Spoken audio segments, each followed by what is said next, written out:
Hi, and welcome back to 50s Unscripted. I'm Shelley, and I am your host, and I am so excited to have you join us here today as we launch Season 2 of 50s Unscripted, Embracing My Second Act. Last year, in 2025, I decided to explore a new opportunity and take a chance on doing something a little outside of my comfort zone and expand the lived experiences that I share in a controlled setting to a more wide audience. The experience has been phenomenal, and I am loving every minute of it. So the podcast really is a chance for me to kind of share my lived experience, not because I have all the answers, not because I know the best solution, but because in sharing my story, in telling you things that I learned, things that were helpful to me, things that weren't helpful to me, you might find something that you can resonate with. One of the biggest gifts when I would talk at lived experience events or on panels is having people reach out to me saying, "Thank you so much for sharing. It was so authentic, and it really helped me relate to some of the things I'm dealing with." Or when I talked at a mental health event and I talked about helping a loved one who was dealing with mental health, having someone reach out saying, "Thank you. It's so nice to know that my family isn't alone in our struggle." Sometimes that's all we need to hear. We need to know that somebody else can relate to us. None of us can ever really know what the other one is feeling, but we can show great empathy and we can show great support and understanding for people who are struggling. So the podcast really is set to do that, set to show you what I've done, what I've seen, things that I've found that are useful. And one of the things that I have on my website, so I am using my phone here to read for a quick second because I couldn't memorize it all off by heart, but I wrote down what I think our personality is if 50s Unscripted were a person. And so if 50s Unscripted were a person, they would be encouraging, open, welcoming, and uplifting. And why do I say that? Because the purpose of 50s Unscripted is to strive to make you laugh, find motivation when we're struggling, pause to reflect on what we can learn from each other and how we can leverage those experiences to help ourselves, and the utmost hope that in being here and sharing these stories, we'll find ways to inspire each other and share our own stories. So that's just, one little piece that I thought was really cool when we had put that on, what's our personality? And that's why we're here. And so season 2 is no different, except for the fact that I'm going to have a lot more guests. I have a lot of people who I've been reaching out to, and I would like to encourage you, if you're interested, you can find us in a number of places. So go take a look. I'm on Substack. I'm gearing that up this year. On Substack, I'll be sharing articles on a weekly basis. So haven't been quite consistent, but I am making that one of my goals for this year. So you can find articles there. On YouTube, you can watch all of season 1. It's all there for you. There are short clips and there are the full episodes. So go and enjoy. New this year, in January, I launched the audio only. You can find us on Spotify, Amazon Music, and Apple Podcast. The podcasts are also available on Substack, so lots of great places. And if you go to our website, www.50sunscripted.com, you can learn even more about the stuff that we're offering. I have learned some things, so I am in the process of updating the website. So if it looks a little messy from time to time, bear with me as I go through those changes. What I've learned last year and what I want to talk about today really is when the new year hits. So it's not the new year. We're a month in. It's February now. Freezing cold, and it's February. I don't do resolutions. I stopped doing resolutions years ago. I would set a resolution and, within 3 months, it was gone. I was nowhere close. I found it was frustrating. It was depressing. It was annoying. So I stopped doing resolutions. And one of the things that I did last year is I read Atomic Habits by James Clear, which I'm so thrilled to have read. And I encourage you to read it. It is great. It is insightful. He gives such great stories showing how he learned things based on his lived experience. And it's easy and small. And there's pieces that I've been able to take and some pieces that I'm like, okay, that worked for him. It may not work for me. But I did go through that and I found ways to look at my goals. And it really aligned with how I see the new year. I stopped looking at it as being a New Year's resolution to it's new year, same me. I'm just going to reflect, recharge, and reset. I'm going to take the time to figure out what worked, where I was successful, where I learned something, where I found out stuff about myself, and really, expand on that. I'm going to look back on what my long-term goals are. What are those things that I want to accomplish in life? And we can look at that at any age. When you're at the end of high school and you're planning what you want to do as a career, you set out that long-term goal. You're not going to become a teacher, a doctor, a nurse, a scientist overnight. You've got to go to school for that. So you've got a long-term plan. But each year, reflect on what you need to do to get to that goal and where you need to change things. As you get older, you've got a career. But once we get into that career, sometimes it's not quite what we want. It doesn't align with who we are or our values. So reflect, take a look back. So I did that with the podcast, and I sat there and I took a look. And so this year, I'm hoping to introduce a couple of things, small, trying to keep it all within reason, looking at doing a social event, looking at doing a self-care event, maybe a live event where you guys can ask questions and find out things. And as I said, having guests. I have friends and colleagues in my network that I've met and worked with who have great skills, who have done amazing things when it comes to self-care, who have lived through things I couldn't even imagine. And they'll be able to share those with us as well and hopefully inspire others. So lots of exciting things, so please stay tuned. So as I said, today I want to really focus on what I do when it comes to goal setting, because I think that is the most important thing. And one of the things I really had to focus on last year. In 2025, I made my biggest transformation.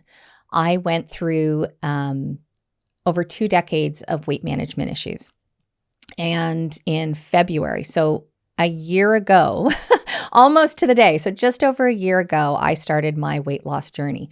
And I need to be very clear. I did not call it a diet.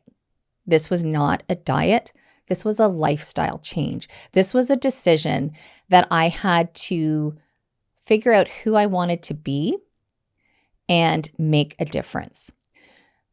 That was a huge success for me. I am now, a year later, just over 80 pounds. I'm about 16 pounds away from my goal weight. And it's not about the weight per se. It's more about the what's it called? The BMI, the body mass index, right? So making sure I'm in that healthy zone. And I'm so close. When I went for my last checkup, the doctor informed me that I had made a huge change. When I originally started, I was close to a level 3, level 4 obesity. Don't ask me what it means. I don't know. That was numbers that she gave, and I just kind of went, okay. And now I'm one number away from being in the healthy range. That was huge. That's a huge accomplishment. I went from wearing anywhere from a 2 to a 3X size clothing to I actually have a couple things that say small. Now, let's face it, women's clothing is ridiculous when it comes to sizing because I'm definitely not a small, a medium, yes. But it felt good to put on a small and fit in it. It was great.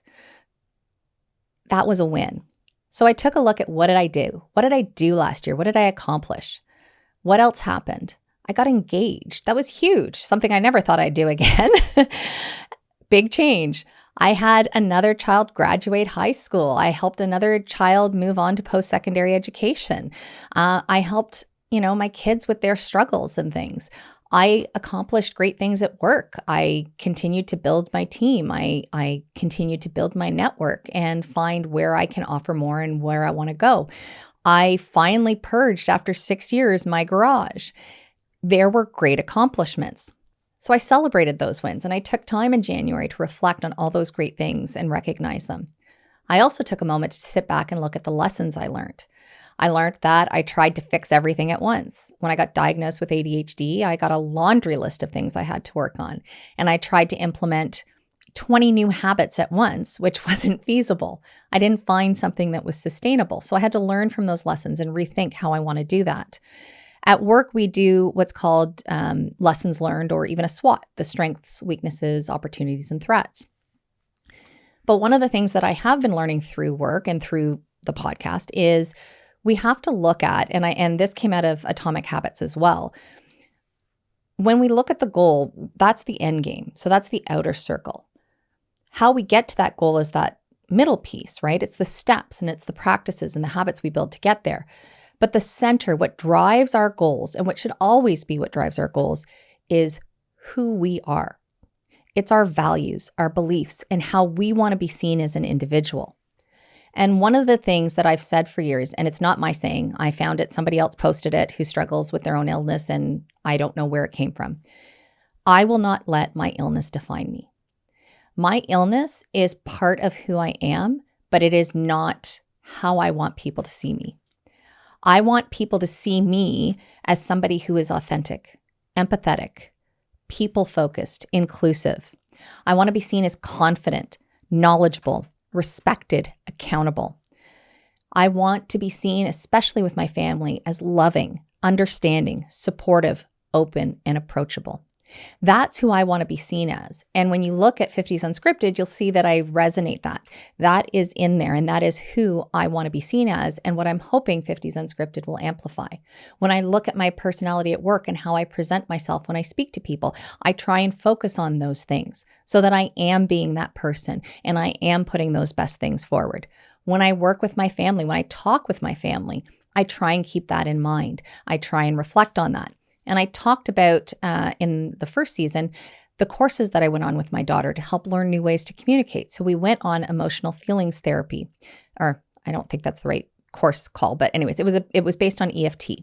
Emotional feelings therapy was originally designed for couples, and it's actually very good for communication and relationships in general. So Lake Ridge Health has a program that is built on that.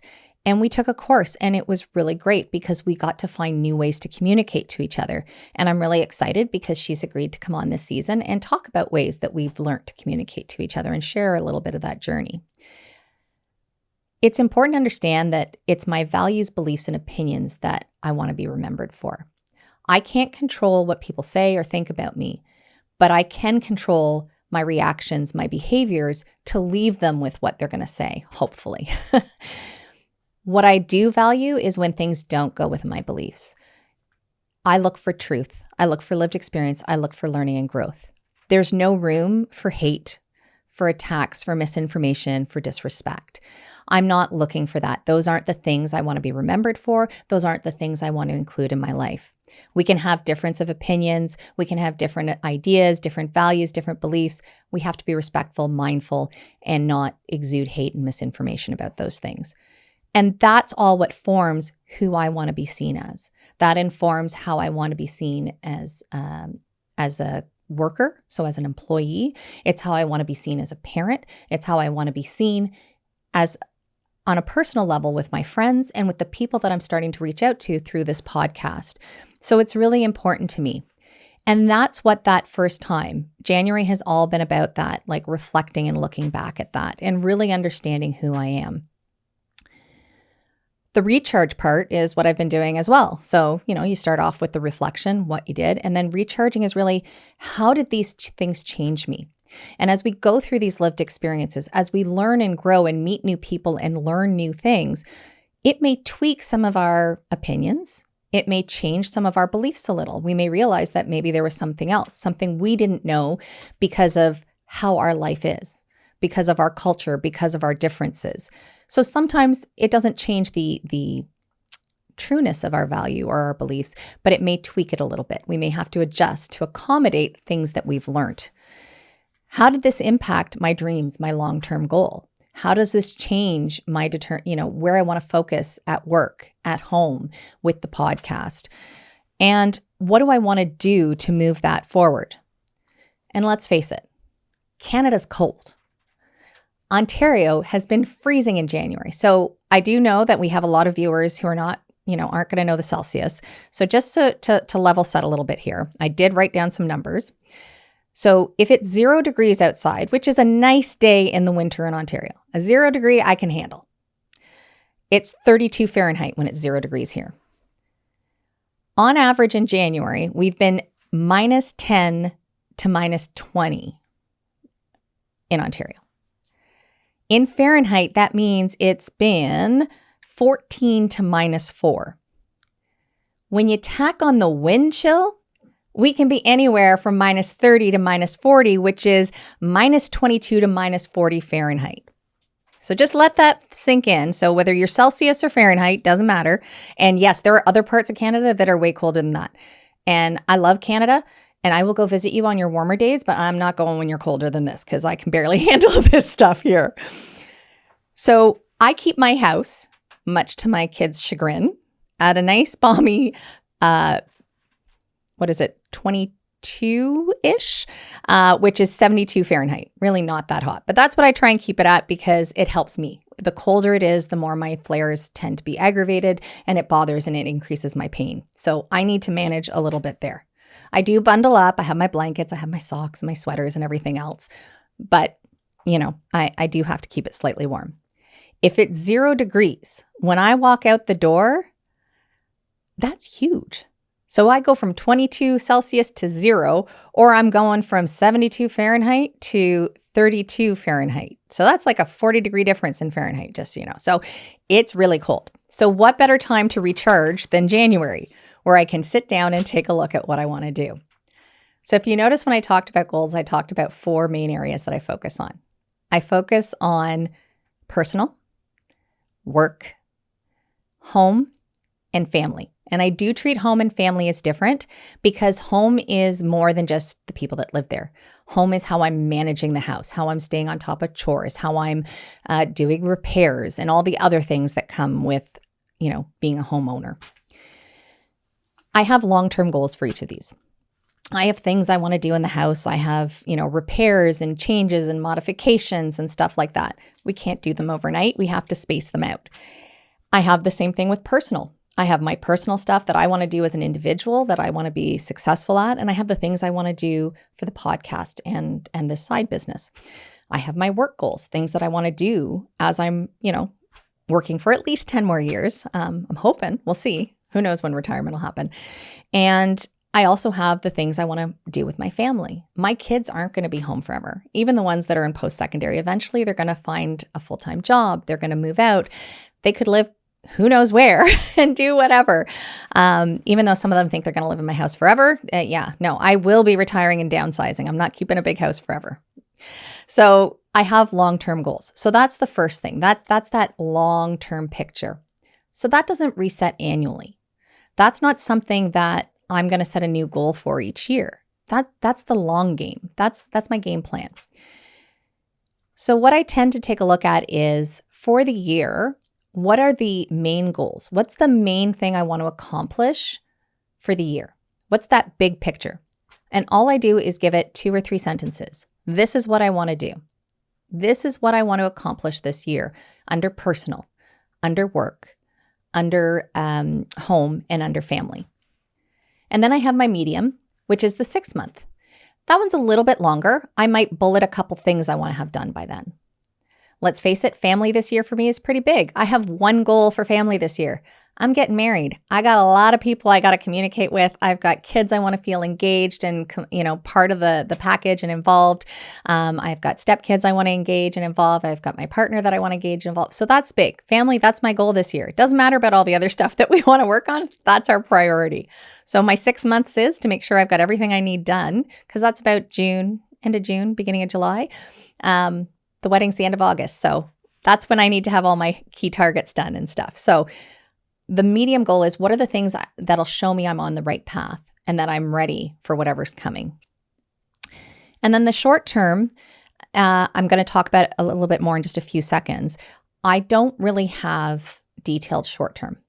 I may, like with the business, I do have quarterly, right? With work, I have quarterly. Those are things that are business oriented. That's years of formatting in my brain. That's what I have. I look at it quarterly. What do I need to get done in January to March? What do I need to get done in April to June, et cetera, et cetera. So I've got my quarters of what I'm doing and that's different. But for personal, for family and home, my short term is a little different, right? It doesn't look exactly the same. The reason for that is we have to find what is sustainable for us. And sustainability is probably the most important thing that I learned last year.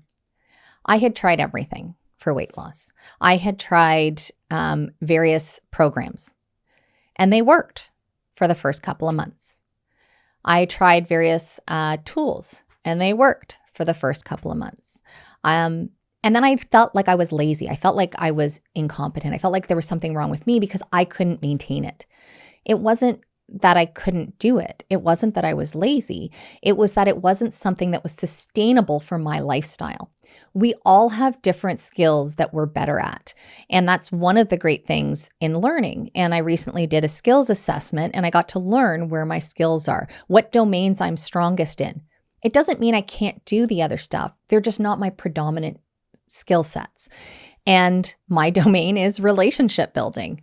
My executive functioning, it's there, but it's not in the top quadrant, right? So it doesn't mean I can't do those things.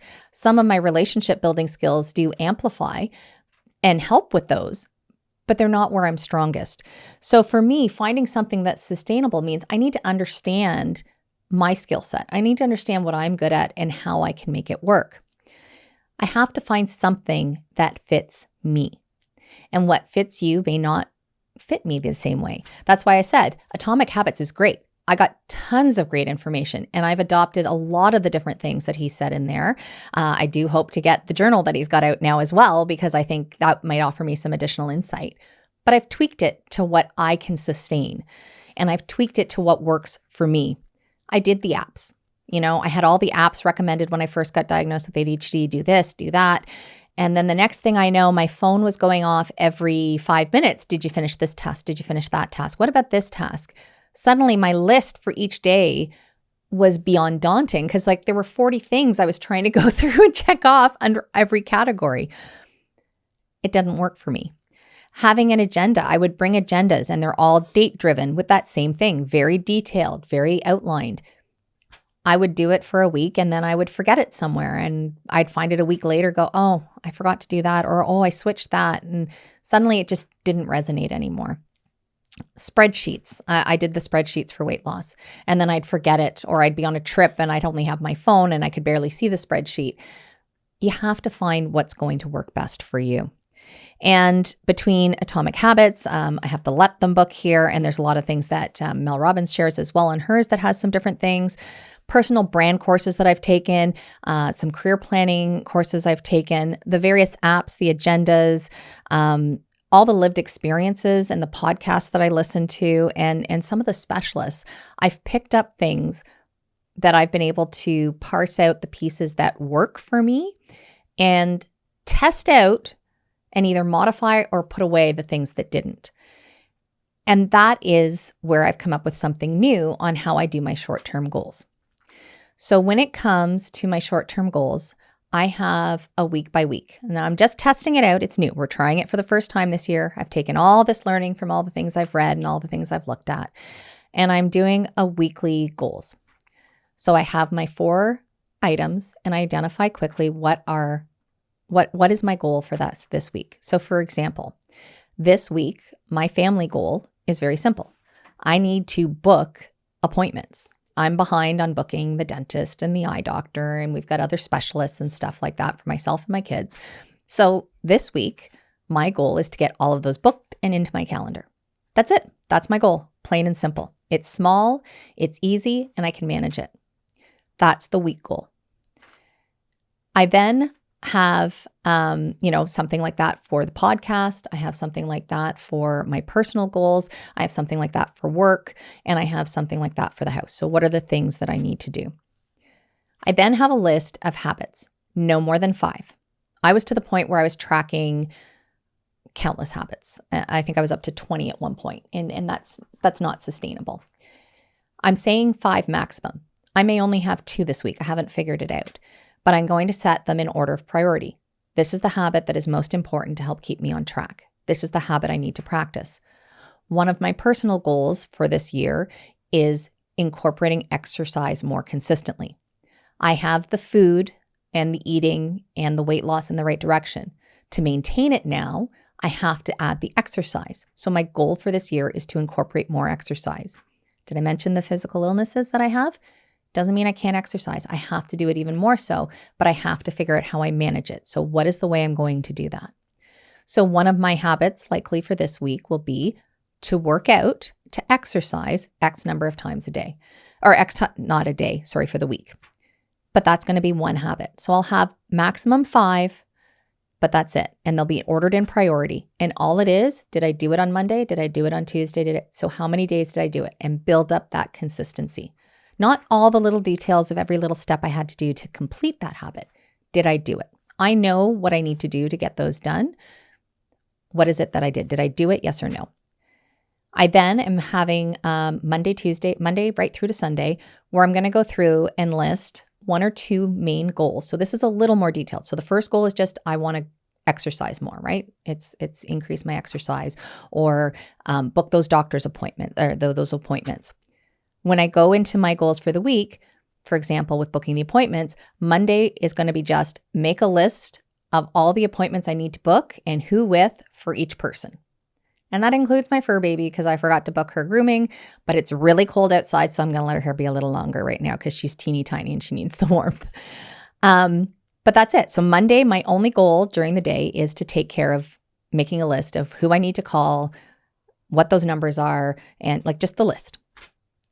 On Tuesday to Thursday, it's making those calls, making it and booking it. And then Friday is making sure they're all into my calendar. And then I'm done. Now, my calendar could get shifted to Saturday or Sunday, but I've got the week to finish it. That's my goal. When it comes to other things, like you'll set them differently, but they're very simple. And each goal that I have for the week should not have more than 1 or 2. It should be very simple each day, only 1 or 2. There's only so many hours in a day. So you can't have tons of goals, because each of those goals has little activities that has to happen. So the activity I need to get done, there should never be more than 8, in my opinion. This is for me. This is what I'm testing out. Again, high-leveled, 1 or 2 items, not detailing how you're going to do everything. Just make a list and make the phone calls and book it. That's it.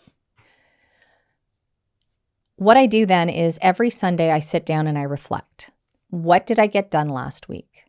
What surprises or priorities popped up that I wasn't planning on? How do I need to redefine? Like, does that impact, like, did I achieve the goal, or did it twist the goal because I had to deal with this issue? How do I move it forward? Do I need to move it to this week, or can I just keep moving on? Like, is it urgent, and how do we decide what needs to happen? When I'm done that, and I've got that list, so, now I've gone and I've created what I want to accomplish for the week and everything else. What I do each day is very simple. I'm old school. Having it on my phone means I get distracted. I've learned that all last year. Pull up my phone to update that I did something and check it off, because I like the check. I like the checkbox. It makes me feel good. It's a win. Check, I did it. But if I opened my phone, I'd see I had emails. I'd see I had a phone call I missed. I'd see, somebody reached out to me on social media. I would see, look, my live's renewed on that game. I can actually play it again. And then the next thing I know, I've spiraled and I haven't gotten anything done that I wanted to do, and I'm behind. So for me, I like to have a little notepad. So I have a notepad that I keep for work. I have a notepad that I keep at home. And each day I just write it out. And again, take a look at the times. So when I go to work and I'm working for the day, I work 7 to 8 hours. So therefore, when I create my list, again, I'm not detailing every little step. What are the main things I have to get done? And I try and keep it to 7 or 8 items. That gives me an hour for every item. I may not need the hour, but I also know that in the workday, I can have unexpected surprises. My director could suddenly email me saying that he needs something. I may find out that I need to prepare a new presentation to speak to somebody. I may have to help out with an interview panel. I may have to jump in and help out with something else. There's always unexpected. So I aim to only have 7 or 8 items on my checklist. And that checklist, I keep in mind of one important thing. When I work, I'm a manager. It's not my job to do everything. Some of my list is provide the resources and tools and delegate. So there might be something we need to get done. Here's what the mock-up should look like. Delegate it to my team lead, who's going to work with our team to come up with the data that we need to build it. It's not my job to do everything. I'm there to coach and lead the team to deliver and work collaboratively to get there. So I'll come up with a list of review activities and delegate appropriately. Complete any HR tasks. I might have to approve vacation. I might have to help out with a competition or something. So do I have any HR tasks that only I can do? And I take a look at it from that. Again, I'm not detailed. It's high level. These are the things that I need to get done. When it comes to home, remember, that's 7 to 8 hours, Monday to Friday, every day. So if I'm traveling, I've got another hour on the way there and an hour on the way home where I'm sitting on the GO train. I can use those for personal. I can use my lunch hour for personal. So I can tie in different times. But the way I look at it is I've got about 4 to 5 hours that I can spend on home, personal, and family. So in the morning, I can read a book and have some self-care. I can sit on the GO train and read if I want to, just to do that. I can make my list. I can start making my list of all the people that I need to call when I'm on the GO train. So I find ways to optimize what I'm doing and use my time accordingly. But I have one checklist for work and I have one checklist for all that other stuff, the home, personal, and family. And I try and limit it so I don't overload. There will be things that will pop up unexpectedly. And then throughout the day, I prioritize that. And I'm intentional when I'm prioritizing. If something new comes up, I take a look at my list. Does that really need to get done today? So for example, with work, maybe I'm going to prep for a one-on-one with one of the employees or with my boss, but it's not until Wednesday. Well, then I don't need to do that today. So I don't check it. I scratch it off. It's not something that's a priority. It can go on another list. And I've added the new one, and that's the one I'm going to check. So be intentional and mindful when you're looking at it. The same thing at home. What are the things that are most important to do? And that's how I take a look at it. And each day I reflect, did I accomplish those goals? Did I get more done? Like, did I actually check off some of the stuff and I have room to do something new? Or do I just leave that time for the unexpected? So it gives me a way to see how I manage my day and my schedule. The other thing I forgot to include as I start the week, the other thing that's really important, and I can't believe I forgot this, I also write down all my appointments and important reminders. I write down birthdays, I write down any appointments that are already booked, any training that I have, and those commitments. So what are the things that I have to do? So I make sure that those are listed in those weekly activities as well.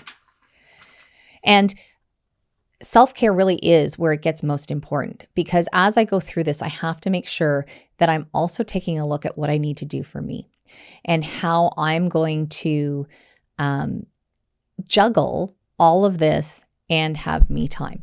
We cannot do all of this and be everything to everybody else without taking care of ourselves. And that's not selfish, that's needed. And that's why personal goals are so important and something I think we should all make an effort to incorporate every day and every week. Focusing on what we need to do, whether it is just sitting on the couch and watching a show because it's too cold to go outside, whether it's reading a book by the fireplace, whether it's having, a cup of coffee and chatting with a friend, or even FaceTiming someone and chatting and catching up. My daughter's at university in Peterborough. We sat on the phone and FaceTimed for, 10 minutes while we were getting ready yesterday morning. She was getting ready to go to breakfast and we talked. We caught up and connected, and that was nice little self-care. Setting aside time to just talk. We tend to be ships passing in the night sometimes, especially Dan and I. We can just be so busy running around with kids and work and family. How do you manage all of that? How do you make time to incorporate each other and talk to each other? It isn't easy. There's a lot going on. And so sometimes it's just sitting down and, hey, how's it going?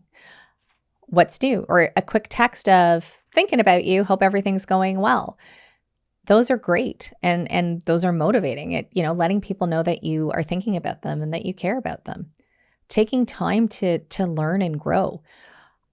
We learn based on what we experience in life. We learn based on the communities we live in. We learn based on the cultures we're from. And there's so much that we can learn from others. So expanding outside of what we know, expanding outside of our comfort zone and taking on those new things and learning new ways to communicate or different styles, learning new ways to take the time to listen to people. I talked about this last season with the emotional feelings therapy, and we talked about who I am versus who I'm with. And when Natalie's here, we're going to talk a lot more about that and really discuss how that impacted us and what we learned from it. There are so many things when we take a moment to see what resonates for us. I am a people pleaser. I want people to get along. I want people to like me. I want people to see value in what I'm doing. I have to learn to manage that. That's what I want. Just because somebody doesn't agree with me and doesn't like it doesn't mean my plans are wrong, doesn't mean my goal is wrong. I have to remember to only worry about what I can control and focus on that, right? I have to let the haters be haters. I just don't have to incorporate them and I don't have to keep them. I can choose to be who I want to be, and I can choose to build my habits and shape those habits based on that. So I don't think, for me, that New Year's resolutions are sustainable. I don't think a New Year's resolution is realistic. I don't want to change who I want to be every year. I don't want to change who I'm trying or striving to be every year. I want to improve upon it. I want to become stronger and I want to be the better person. I want to evolve into somebody who exhibits the strengths of somebody I would want to turn to. I look back on why I chose to be a manager, and I look back at the manager who inspired me to be a manager, and I'm happy. I exemplify a lot of the things she taught me, and I get the feedback from my staff that they appreciate it. I've shared with her. I've sent her a thank you. I've sent gratitude to her repeatedly, even now, reminding her that she is the reason I've decided to be the manager that I am. And I'm grateful for that. I look at things that I found helpful to become a better speaker, to better present my brand. And I've networked with people and I've told them how much that their podcast or their training, seminar, webinar, speaking event, whatever I was, how much it resonated with me. And I've asked for their time to dig further and understand how I can incorporate and learn from them. We are never done learning. Our goals can stay the same. I know where I want to be. In 10 years from now, I know where I want to go. I know what I want to be working on. I just don't know if I'm going to get there sooner or later. I don't know if I'm going to twist some of the ways that I choose to get there. I may learn new things. I reflect back and take a look at the challenges. And this is probably the biggest hurdle. It is very easy. And it's one of the things that did come out in the Atomic Habits as well. Missing one day is one day. When you miss two, you're forming a new habit. It's important to understand we are not going to be perfect at everything. We do make mistakes. We are not. I think the second episode I talked about my mixtape. Mishaps happen. That's how we learn and how we grow. And think about the context that we're looking at. When we talk to our kids, we have a morning where we're rushing. I remember mornings where my kids were little and I'm rushing out the door and I forgot things and I left things at home and I had to run home and get them again. And then I was late for work. It was terrible. Was everything I did wrong that day? No. I just needed to tweak my habits. Get certain things done the night before so they were ready and by the door. Make sure as I finished things that I was putting things where they needed to be. It's just rejigging how we look at it. It's changing little small things. The habit stacking, again, I'm going to just keep referring to James Clear's book, the habit stacking and aligning those. And it's not just through the book, it's the same information because as these stories get shared, they get shared through other things, through my coaching and therapy that I do. Therapy is more than just because you have a health issue or because you're depressed or because you're sad. There is life coaching. There is wellness coaching. There's coaching to help you learn how to deal with ADHD. It's just the way my brain works. We're all wired differently. Nobody's wired the same way. Nobody's emotions are wired the same way. Every learning, and I'm not getting scientific because I can't say all the wording that goes with it, but we all have these little synapses. Every experience triggers something in our brain and sets our brain a certain way. That's how we learn. And seeing a therapist helps with that. There are coaches. There are leadership coaches. There are lifestyle coaches. All kinds of different ways that we can leverage someone to talk to through a counselor, through therapy, through support that can help us be better and stronger and learn and identify new ways. Even the specialists that we see. Sustainability, I never even thought of it being that. It wasn't until I started my weight loss program and the doctor that I was with. I remember, and I know I said this in the first episode, when I went in, I wanted her to tell me all the ways, all the phases, tell me every single step, everything I'm going to need to do, what each thing is going to look like. I wanted to know the full plan, every little detail, so I could figure out where I was going to fail up front, set myself up right off the bat. And she stopped me. She goes, "No, we're going to do this in a way that it works. We're going to go one step at a time and only focus on when we need to, which is why I'm taking a look at when I do my habits and my goals, small, break them down. The same thing that comes out of the book. Keep it small, fix that, and then go on to the next one. And she said it best. I found what was sustainable to me. And it's not that it was just sustainable to me. I was finally in the right mindset. And I will be talking about that in another podcast. Mindset is important. We can try and we can want to do it until we get our mindset in the right way to support what we're working on, until we actually focus on the real issues and not what other people tell us. Remember what we can control, what's in our power to deal with, what actions we can take.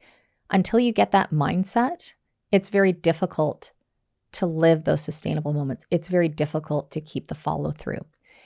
And finding the way that we do that is what's so important. And that's, for me, where I've taken the time to use January as a moment to pause and reflect. Reflect, recharge, reset. How am I aligning with my long-term plans? How am I aligning with where I see myself going? Am I being the person that I'm going to be proud to be seen as by other people? Am I exhibiting those things? Am I doing and saying and speaking in a way that is truly representative of who I am as an individual? This year, I checked that box because I was my true authentic self this year. And it's not that I wasn't in the past, but I masked a lot. I wore a mask to be whatever everybody needed. I was still being me, but I would coat it over with what other people needed. Now I'm setting limits. Now I'm setting boundaries. I'm learning to say no or not right now. So I'm being more authentic. I'm being more helpful to myself, and I'm being more true to who I am as an individual. There are so many great ways that you can do that. And there are so many things. Find a book, find a podcaster that relates to you, find a journal, write down ideas, just brainstorm, do a vision board. And it doesn't have to be the way everybody else does it. Find a way that works for you. Map out the things that are important to you. I know with the business, we had a nice laugh here at Perspective Studios today, Perspective Production Studios, sorry, as I say that wrong. We had a great laugh today because I wrote up a 16-plan business strategy for a podcast that I started in September. Yes, 16 pages, people, but that's me. And that's what I do. And some of it was probably me just procrastinating from doing a few other things and taking some liberties and making it all nice and pretty. But at the same time, it was the way I created my vision board. It was the way I mapped out what I'm thinking, the way I mapped out what I needed to get across and I needed to explain to people and show how I want to grow, because I do want to grow this. And I do want this to be something that continues post-retirement. 50s Unscripted is only called 50s Unscripted because I'm 50. I have experienced change in my 20s, my 30s, my 40s, and I'm going to keep experiencing them in my 60s, 70s. But 50s Unscripted is just meant to say, here I am now at 50 years, and this is what I've learned so far, and these are my lived experiences. My guests are going to be all different ages. My daughter's not even in her 20s yet, and she's going to come and share some of her experiences. Dan was here. He's in his 50s. I have friends who are coming who are in their 20s. I have friends who are coming who are in their 60s. It doesn't matter. We all have something we can learn from each other, because it's not just learning from those who have been around longer than us. It's about learning from those who are experiencing it now, learning from those who are younger than us, because everything is different. The world is different, and we need to take those perspectives in, and we need to include those and see how our values align and see where they map out. I hope that you enjoyed this episode. I hope it had a lot of information and helpful stuff. I'm really excited for a season 2. And if you are interested in joining the show, whether it be sharing your story, writing an article as a guest blog, or just coming out and being on the podcast with me, you can go to the website. Again, it's www.50sunscripted.com. That's all spelt out. And you can join the show, and I'd be happy to have you on. I'll send you the forms and we'll set it up and we'll discuss. There are so many ways and there are so many stories I'm hoping to share this year. I hope to see you on the journey. I look forward to continuing this. Be kind, be strong, be you, and we'll see you next time.